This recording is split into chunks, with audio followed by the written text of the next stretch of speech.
ఇది ప్రజా చైతన్యం. ఆంధ్రాలో ఫేజ్ 2లో మే 13న ఎన్నికలు జరిగాయి. జూన్ 4న కౌంటింగ్ జరగబోతుంది. అంటే మరొక వారం రోజుల్లో ఎన్నికల ఓట్ల కౌంటింగ్ అనేది ఉండబోతుంది.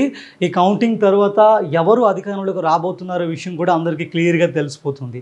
సో ఇదే సందర్భంలో ఈ ఎన్నికల్లో ఎవరు గెలవబోతున్నారు, ఎవరు ఓడిపోబోతున్నారు అనేవి కొన్ని లెక్కలైతే బయటకు వచ్చాయి.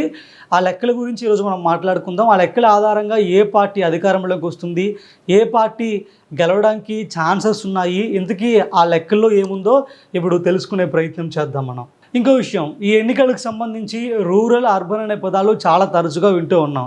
రూరల్లో ఓటు శాతం పెరిగింది, ఈ పార్టీకి రూరల్లో ఓటు శాతం పెరగడం వల్ల గెలవడానికి ఛాన్స్ ఉంది, లేదు అర్బన్లో ఓటు శాతం పెరిగింది అందువల్ల ఈ పార్టీ గెలవడానికి ఛాన్స్ ఉంది, లేదు అర్బన్లో ఓటు శాతం తగ్గింది, రూరల్లో ఓటు శాతం తగ్గింది, ఈ పార్టీ గెలుస్తుందని చెప్పి ఈ ఎన్నికల సందర్భంగా ఎక్కువగా వింటూ ఉన్నాం అర్బన్, రూరల్ అనే పదాలు. ఇందుకీ అర్బన్లో ఓటు శాతం పెరిగితే ఎవరికి మేలు జరుగుతుంది, రూరల్లో పెరిగితే ఎవరికి మేలు జరుగుతుంది? ఈ అర్బను, రూరల్ లెక్కలేంటి? ఈ లెక్కల ఆధారంగా మనం కొంత డేటా అయితే బయటకు వచ్చింది. దాని ఆధారంగా ఏ పార్టీ గెలవడానికి ఛాన్స్ ఉందో మనం ఇప్పుడు మాట్లాడుకుందాం. అయితే మొత్తంగా ఈ ఎన్నికల్లో 64 నియోజకవర్గాలు, అంటే 64 సీట్లు గేమ్ చేంజ్ చేసే ఒక సూపర్ మాస్టర్లా కనిపిస్తున్నాయి ఇక్కడ. 64 నియోజకవర్గాలు ఏకంగా ఒక పార్టీకే రావడానికి ఛాన్స్ ఉంది, లేదా పలానా ఫ్యాక్టర్ని బేస్ చేసుకుని 24 నియోజకవర్గాలు ఒకే పార్టీ గెలుచుకుంటుంది. ఈ 64 నియోజకవర్గాలే ఈ ఎన్నికల్లో ప్రధానంగా గేమ్ చేంజర్ అని చెప్పి కూడా చెప్తున్నారు.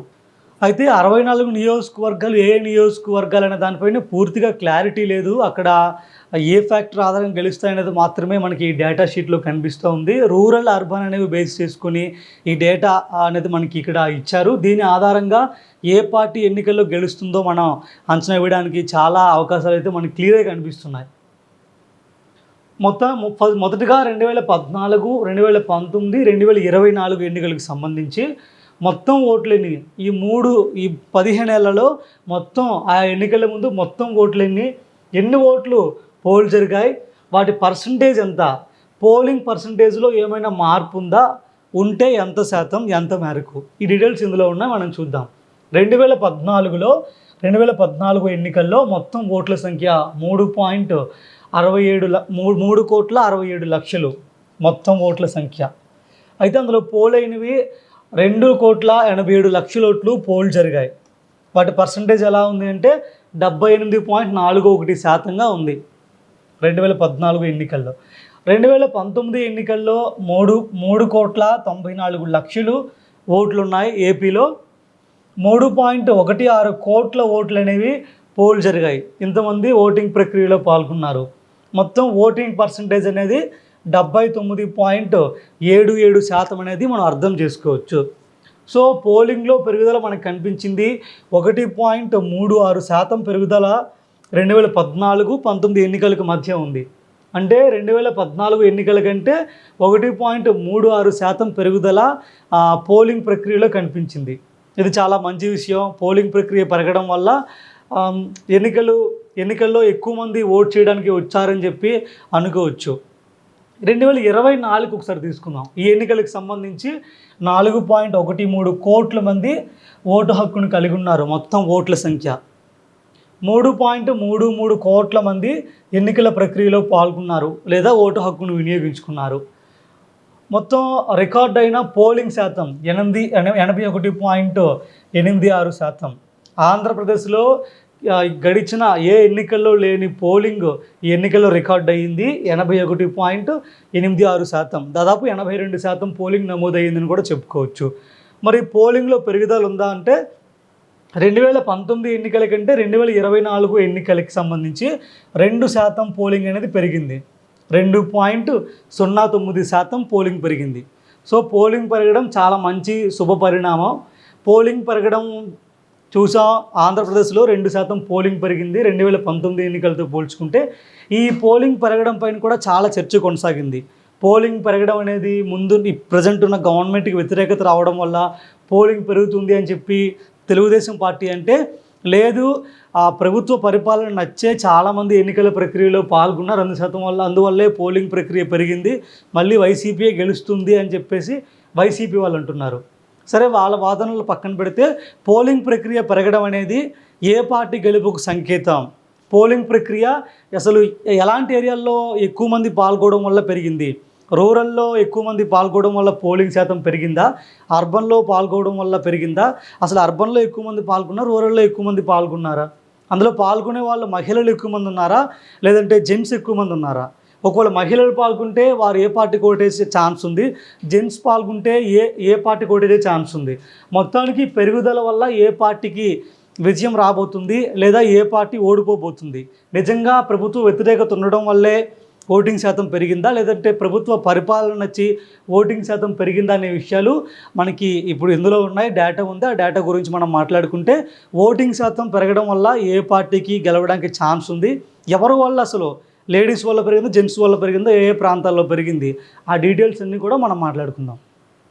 సరే, మొత్తానికి ఇది 14, 19, 24 ఎన్నికలకు సంబంధించి మొత్తం ఓట్లు, పోలైన ఓట్లు ఎంత శాతం నమోదయ్యింది, ఎంత శాతం పెరిగింది. ఒక్కొక్క సంవత్సరం చూసుకుంటే ఓటింగ్ శాతం నెమ్మదిగా పెరుగుతూ వచ్చింది. ఈ సంవత్సరం మొత్తం రికార్డు స్థాయిలో 2% పోలింగ్ అనేది ఎక్కువగా నమోదవడం కొంచెం మంచి విషయం.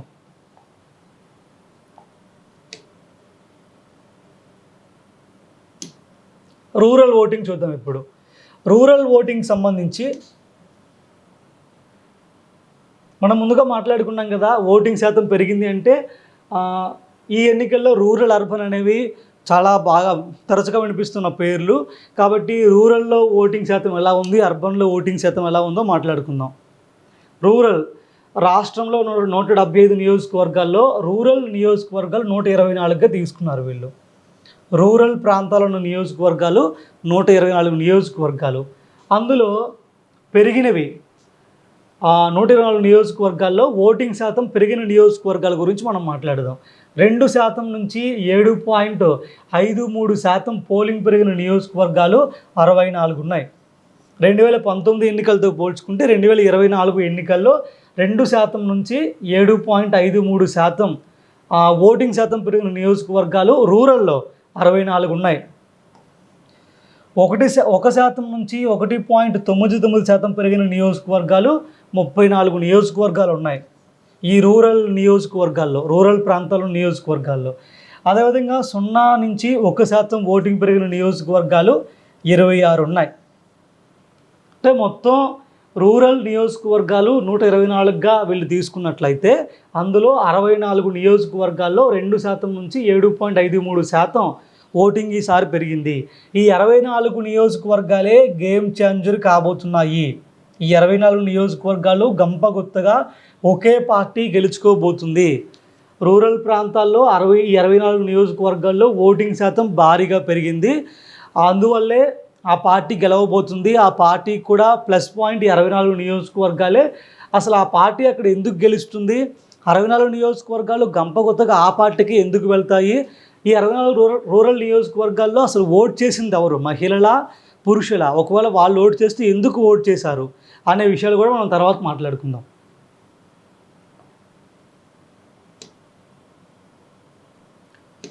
రూరల్ ఓటింగ్ తగ్గినవి కూడా మనం మాట్లాడుకుందాం. రూరల్ ఓటింగ్ మొత్తం 19 నియోజకవర్గాలు ఉన్నాయి. 19 నియోజకవర్గాల్లో కూడా కిందటి ఎన్నికలతో పోల్చుకుంటే ఎన్నికల్లో ఓటింగ్ శాతం కొంత మేరకు తగ్గింది. 0 నుంచి 1.92% ఓటు పర్సంటేజ్ అనేది తగ్గినట్టు ఈ గణాంకాలు మనకు వెల్లడిస్తున్నాయి. గత ఎన్నికలతో పోల్చుకుంటే ఎన్నికల్లో ఓటింగ్ శాతం అనేది కొంత మేరకు తగ్గిందని చెప్తున్నారు. అర్బన్ నియోజకవర్గాలకు సంబంధించి అర్బన్ నియోజకవర్గాలు 27 నియోజకవర్గాలు ఉన్నాయి రాష్ట్రంలో. అర్బన్ నియోజకవర్గాలు అందులో 0.31% నుంచి 13.48% ఓటింగ్ అనేది పెరిగింది. సో రూరల్, అర్బన్ తీసుకున్నట్లయితే రూరల్ నియోజకవర్గాలు 64 ఉన్నాయి, అర్బన్ నియోజకవర్గాలు 27 ఉన్నాయి. అంటే ఓటింగ్ శాతం పెరిగినాయి. అంటే ఎన్నికల్లో గరిష్టంగా రూరల్ నియోజకవర్గాల్లో ఓటింగ్ శాతం ఎక్కువ నమోదయ్యింది. అర్బన్లో 27 నియోజకవర్గాల్లో కొంచెం ఓటింగ్ శాతం నమోదయ్యింది గత ఎన్నికలతో పోల్చుకుంటే.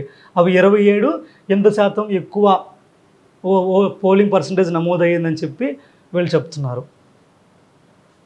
అర్బన్ ఓటింగ్ తగ్గినవి గత ఎన్నికలతో పోల్చుకుంటే తగ్గిన నియోజకవర్గాలు 5 ఉన్నాయి. ఎంత మేరకు తగ్గాయంటే 0.58% నుంచి 2.78% వరకు పోలింగ్ అనేది అక్కడ తక్కువగా నమోదయ్యింది అర్బన్ ప్రాంతాల్లో. సో చివరగా మహిళల ఓట్లు 2019లో మహిళా ఓట్లు 1.57 కోట్లు ఉన్నాయి 2019 సంవత్సరంలో.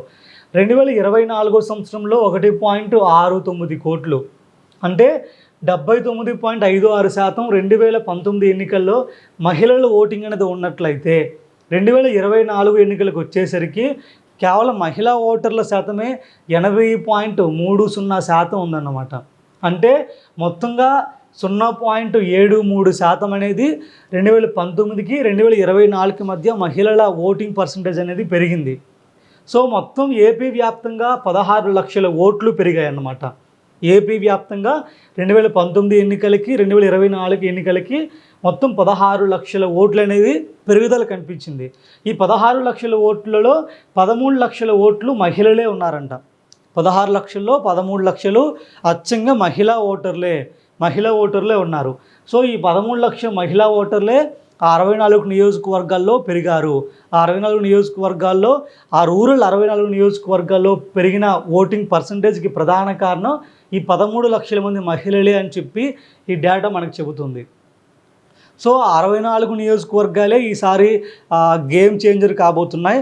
ఆ 64 నియోజకవర్గాలు ఏ పార్టీకి వస్తే వాళ్ళే అధికారంలోకి రాబోతున్నారు. ఆ 64 నియోజకవర్గాలు రూరల్ నియోజకవర్గాలు. ఆ రూరల్ నియోజకవర్గాల్లో కూడా ముఖ్యంగా మహిళా ఓటర్లు 13 లక్షల మంది ఉన్నారు. మరి 13 లక్షల మహిళా ఓటర్లు ఎవరికి ఓట్ చేసి ఉంటారనేదే ఒక ప్రశ్న అన్నమాట. దీనికి ఆయా పార్టీ రకరకాల లెక్కలు చెప్పుకుంటున్నాయి. సో ఈ 13 లక్షల మహిళా ఓటర్లు ఏ పార్టీకి ఓట్ చేసే అవకాశం ఉంది? ఒకసారి మనం 2019-24 మధ్య పరిపాలనలో వైఎస్ జగన్మోహన్ రెడ్డి గారు తను ఏ బహిరంగ మీటింగ్లో మాట్లాడినా ముందుగా చెప్పే మాట ఒక్కటే, అక్క చెల్లి, నా అక్కమ్మ, నా అక్క నా చెల్లి అని చెప్పి ఆయన ప్రతి మీటింగ్లో సంబోధిస్తూ ఉంటారు. అదేవిధంగా నవరత్న సంక్షేమ పథకాలు కూడా మహిళలకే ఆయన ప్రతి పథకం ఆడవాళ్ళకి మాత్రం ఇచ్చేవారు. ముఖ్యంగా ఎస్సీ ఎస్టీ మహిళలు కానీ, రూరల్ ప్రాంతాల్లో ఎక్కువగా ఉండేవాళ్ళు ఎస్సీ ఎస్టీ వాళ్ళు, లేదంటే వెనుకబడిన ప్రాంతాల్లో ఉన్న వాళ్ళందరూ కూడా ఎక్కువ మంది మహిళలే. వాళ్ళందరూ కూడా ఆర్థిక భరోసా ఇచ్చే విధంగా చాలా సంక్షేమ పథకాలు ఇచ్చారు వైఎస్ జగన్మోహన్ రెడ్డి. ఈరోజు ఎంతోమంది ఎన్నికలకు ముందే ఎంతోమంది మహిళా ఓటర్లు తమ జీవితాలు పూర్తిగా మారాయని కూడా సోషల్ మీడియాలో చాలామంది మా లేడీస్ చెప్తున్నారు. ఎక్కువ మంది వైఎస్ఆర్ కాంగ్రెస్ పార్టీకి రూరల్ ప్రాంతాల్లో ఉన్న మహిళలందరూ కూడా ఎక్కువ మంది వైఎస్ఆర్ కాంగ్రెస్ పార్టీకి అనుకూలంగా మాట్లాడడం కానీ, వైఎస్ఆర్ కాంగ్రెస్ పార్టీ మొగ్గు చూపడం కానీ మనం తరచూ చూస్తూ ఉన్నాం. ప్రభుత్వం కూడా ఎక్కువ వైపు మహిళలకే ఎక్కువ లాభం చేకూర్చేలాగా చాలా సంక్షేమ పథకాలు కానీ రకరకాల చాలా ప్రయత్నాలు కూడా మహిళల కోసమే చేసింది. సో 13 లక్షల మహిళా ఓటర్లు కూడా గంపగుత్తగా జగన్మోహన్ రెడ్డి గారికే 64 నియోజకవర్గాలు రూరల్ నియోజకవర్గాల్లో ఉన్న మహిళలందరూ కూడా వైఎస్ జగన్మోహన్ రెడ్డి గారికి, అంటే వైఎస్ఆర్ కాంగ్రెస్ పార్టీకి ఓట్ చేసి ఉంటారు. కాబట్టి ఈరోజు జగన్మోహన్ రెడ్డి గారికి గంపగుత్తగా 64 నియోజకవర్గాలు కేవలం మహిళా ఓటర్ల వల్లే విన్ అవుతున్నారు, ఏకపక్షంగా విన్ అవుతున్నారు వైఎస్ఆర్ కాంగ్రెస్ పార్టీ వాళ్ళే. అందుకే జగన్మోహన్ రెడ్డి గారు మిగతా నియోజకవర్గాలతో కలుపుకొని 130 నుంచి 140 నుంచి 150 సీట్లు వస్తాయని చెప్పి ఐపాక్ సమావేశంలో మాట్లాడి ఆయన విదేశాలు వెళ్ళిపోయారు. ఆయన అంత బలంగా అంత కాన్ఫిడెంట్గా చెప్పడానికి కూడా ఈ 64 నియోజకవర్గాల్లో ఉన్న ఈ రూరల్ నియోజకవర్గాల్లో ఉన్న మహిళా ఓటర్లే కారణం. ప్రభుత్వం ఇచ్చిన సంక్షేమ పథకాలు, వాళ్ళు ఇచ్చిన ఫలాలను బేస్ చేసుకుని మహిళా ఓటర్లు అందరూ కూడా వైఎస్ఆర్ కాంగ్రెస్ పార్టీకి చాలా వెన్నుదన్నుగా నిలబడ్డారు, ఓట్లు పడ్డాయి. ఇంకా 24 నియోజకవర్గాలతో మనకి 150 సీట్లు వస్తాయని చెప్పి కూడా జగన్మోహన్ రెడ్డి గారు బలంగా నమ్మి ఐపాక్ సమావేశంలో కూడా ఆయన అదే విషయాన్ని చెప్పారు. సో ఈ డేటా ప్రకారం వైఎస్ఆర్ కాంగ్రెస్ పార్టీ గెలుస్తుంది అని చెప్పి మనం చెప్పుకోవచ్చు. కేంద్రంలో ఉన్న బీజేపీ పార్టీ కూడా ఇంకా ఆంధ్రాలో తాము పొత్తు పెట్టుకున్న పార్టీ వల్ల ఉపయోగం లేదు అని చెప్పేసి ఎన్నికల ప్రచారంలో కానీ ఎన్నికలు జరిగిన తర్వాత కూడా పెద్దగా వైఎస్ జగన్మోహన్ రెడ్డి గారిని కానీ వాళ్ళ పార్టీ గురించి కానీ పెద్దగా మాట్లాడిన పరిస్థితులు లేవు. వాళ్ళకి ఫ్యూచర్లో ఇక్కడున్న ప్రాంతీయ పార్టీలు టీడీపీ కానీ వైఎస్ఆర్ కాంగ్రెస్ పార్టీ కానీ వీళ్ళ సహాయ సహకారాలు కావాలి కాబట్టి వాళ్ళు ఇద్దరితో కూడా ఈక్వల్గా ఇక్కడ ఈక్వల్ రోల్ ప్లే చేసుకుంటూ వెళ్ళిపోతున్నారు తప్ప వాళ్ళు పెద్దగా ఏమీ అనడం లేదు. ఆల్రెడీ రిపోర్ట్ కూడా సెంట్రల్ గవర్నమెంట్లో ఉన్న నాయకులకి అందినట్టు కూడా సమాచారం అందుతుంది. సో దీన్ని బట్టి మనకు అర్థమైంది ఏంటంటే, ఒక నాయకుడు పరిపాలన చేసి చూపిస్తే ఆ పరిపాలన ఎలా ఉంటుందో ప్రజలందరికీ నచ్చితే, ఆ పరిపాలన బాగుంది అని ప్రజలందరూ అనుకుంటే, మళ్ళీ అదే నాయకుడు కావాలి అనుకుంటే, ముఖ్యంగా మహిళా ఓటర్లు ఈరోజు పెరిగిన ఓటింగ్ శాతం అనేది ముఖ్యంగా మహిళా ఓటర్ల వల్లే పెరిగింది. మహిళలు ఎక్కువ శాతం పాల్గొనడం వల్లే ఆ 2% అధిక ఓటింగ్ నమోదయ్యిందని చెప్పి గణాంకాలే చెబుతున్నాయి. ఎలక్షన్ కమిషన్ ఇచ్చిన గణాంకాలే స్వయంగా చెబుతున్నాయి. సో మహిళా ఓటర్లు ఎందుకు వచ్చి ముందుకు ఓటేశారంటే, మళ్ళీ వాళ్ళకి అదే నాయకత్వం కావాలి, మళ్ళీ అదే జగన్మోహన్ రెడ్డి గారు కావాలి, మళ్ళీ అదే వైఎస్ఆర్ కాంగ్రెస్ పార్టీ అధికారంలోకి రావాలి, వస్తేనే వాళ్ళకి మంచి జరుగుతుందని నమ్మారు కాబట్టే అంతమంది ఎన్నికల ప్రక్రియలో పాల్గొన్నారు, అంతమంది ఓట్ చేశారు.